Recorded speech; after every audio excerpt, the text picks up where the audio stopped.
begin negotiations on ending the war and to meet in person for the first time since Mr. Trump's first term. President Trump then called Ukrainian President Zelensky to inform him about his talks with Putin. It's been a day of rapid developments as we approach the third anniversary of Russia's invasion of Ukraine. Weijia Zhang is at the White House, and Weijia, for a president elected largely on the domestic issues, this is his second major foreign policy move after his proposal to seize Gaza. Well, John, what's notable about this conversation and negotiations between Trump and Putin is that it upends 3 years of U.S. policy on the war in Ukraine. President Biden refused to speak to Putin after Russia invaded Ukraine back in February 2022. Now Trump says the two leaders have agreed to work together very closely. An overnight missile attack sparked fires across Kyiv and prompted Ukrainian President Volodymyr Zelensky to declare Putin is not preparing for peace. He continues to kill Ukrainians and destroy cities.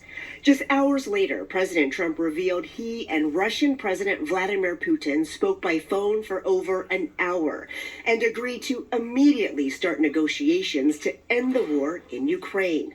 They also agreed to meet in person in Saudi Arabia. In the Oval Office, we learned who won't be there.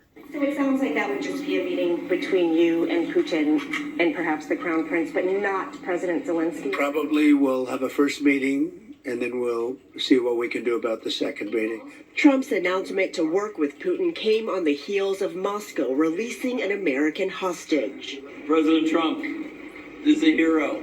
Last night, Pennsylvania schoolteacher Mark Fogel was back on U.S. soil after being detained for over 3 years. He was arrested for marijuana possession. In exchange, the U.S. freed a Russian cyber criminal.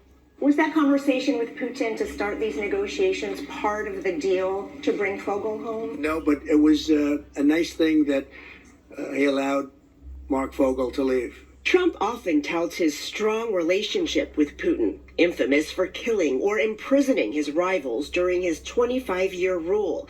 Now, the U.S. is also reversing its policy on supporting NATO membership for Ukraine post-war, and said the country would likely have to cede territory to Russia, like Crimea, which was annexed in 2014. Defense Secretary Pete Hegseth.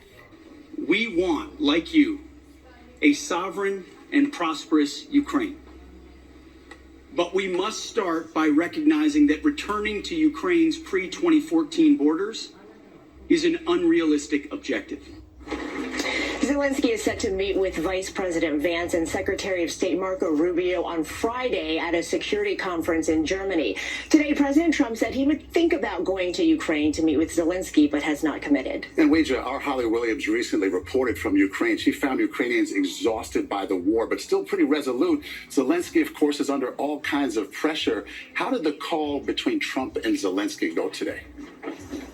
Well, Zelensky described the conversation he had with Trump on the phone as meaningful, and he expressed optimism that the U.S. could help broker a peace deal. He also added that Trump shared the details of his conversation with Putin, and it's those details that really matter, because we don't have insight into under what conditions this war is actually going to end. But we do know that Trump mentioned today several times that Zelensky does face that pressure and could be up for re-election. Weijia, as you suggested in your question in the Oval Office, it feels like Ukraine's getting pushed out of this deal. Well, the administration has already said publicly that they do not believe the two things that Ukraine really wants, which is to join NATO after the war and to overtake some of the land that was annexed by Russia, are probably off the table, John. And so that's why Democrats are sounding the alarm, saying that this sort of public negotiation already puts Ukraine at a disadvantage. Okay, Weijia Zhang tonight at the White House. Thanks so much. Now, some of the top stories from around the world in tonight's Evening News Roundup. A blast of snow is expected from the central U.S. to the northeast. Virginia already got some, and there were nearly 1,000 accidents on the roads. No deaths are reported. Looking ahead, there's a threat of tornadoes in the south and mudslides in the west. Bonnie Quinn will have details later. The Department of Homeland Security confirms reporting by CBS's Camilo Montoya Galvez that nonviolent, low-risk migrant detainees are being sent to the new immigration detention facility at Guantanamo Bay, Cuba. President Trump had said the facility would house what he called the worst migrants with criminal records. And the